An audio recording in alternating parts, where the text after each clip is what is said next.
இன்றைக்கி ஜனவரி 4ங்க. இன்னிலிருந்தே பொங்கல் பரிசுக்கான டோக்கன் வந்து வீடு வீடாக வந்து விநியோகம் பண்ணுறாங்க அப்படின்ற நோட்டிஃபிகேஷனும் வந்திருக்கு. ஸோ இது வந்து இன்னிலிருந்தே அமலுக்கு வந்திருக்குங்க. இதை வாங்கிட்டு நீங்கள் ஜனவரி 8லிருந்து போய் ரேஷனில் கொடுக்கக்கூடிய அந்த அரிசி, சர்க்கரை அந்த மாதிரி பொருட்கள் மற்றும் ரொக்க பணத்தை வந்து நீங்கள் வந்து பெற்றுக்கலாங்க.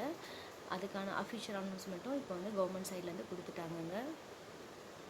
ஹலோங்க, ஜனவரி 26க்கான பொங்கல் பரிசை ரொக்க பணமாக 3000 தமிழக அரசு அனௌன்ஸ்மெண்ட் கொடுத்துருக்காங்க. இது மட்டும் இல்லாமல் 1 கிலோ பச்சரிசி, 1 கிலோ சர்க்கரை, ஒரு முழு நீள கரும்பு மற்றும் வேட்டி சேலை இதெல்லாம் கொடுக்குறதுக்காக அனௌன்ஸ்மெண்ட் வந்துடுச்சுங்க.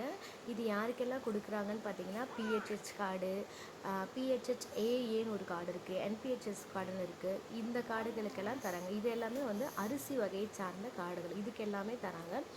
அரிசி வகை கார்டுகளுக்கு மட்டும்தாங்க தராங்க. சர்க்கரை கார்டுக்கெல்லாம் இந்த ஸ்கீம் வந்து கிடையாது. இது மட்டும் இல்லாமல் உங்களுக்கு ஒரு டவுட் இருக்கலாம், நான் இப்போ தான் புதுசாக கார்டு வாங்கியிருக்கேன், இந்த மாதம் தான் வாங்கியிருக்கேன், எனக்கு கிடைக்குமா அப்படின்னா, அது அப்படின்னா கிடைக்காதுங்க. நீங்கள் வாங்கி ஒரு மாதமாவது வந்து ரேஷனில் பொருள் வாங்கியிருக்கணும். அதாவது உங்கள் கார்டு வந்து அங்கே பதிவேற்றம் செஞ்சுருந்தால் மட்டும்தான் உங்களுக்கான பொருள் வந்து உங்களோட ரேஷன் கடைக்கு உங்கள் ரொக்க பணமும் பொருளும் வந்து சேருங்க.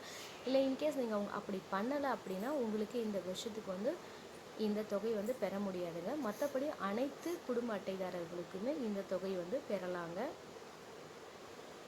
நான் புதுசாக கார்டு வாங்கியிருக்கேன், நான் கார்டு வாங்கி ஒரு 3 மாதம் தான் ஆகுது, இல்லை ஒரு 6 மாதம் தான் ஆகுது, அதுக்குள்ளே தான் இருக்குது, எனக்கு கிடைக்குமா அப்படின்னு கேட்டிங்கன்னா கண்டிப்பாக கிடைக்குங்க. ஏன்னா நீங்கள் ஒரு 3-4 வாட்டி அந்த பொருளில் வந்து மாதந்தோறும் வாங்கியிருப்பீங்க. ஸோ உங்களோட அட்டை வந்து அந்த ரேஷன் கார்டில் பதிவாயிருக்கும். அதுக்காக கண்டிப்பாக உங்களுக்கு எல்லாம் இருக்குங்க.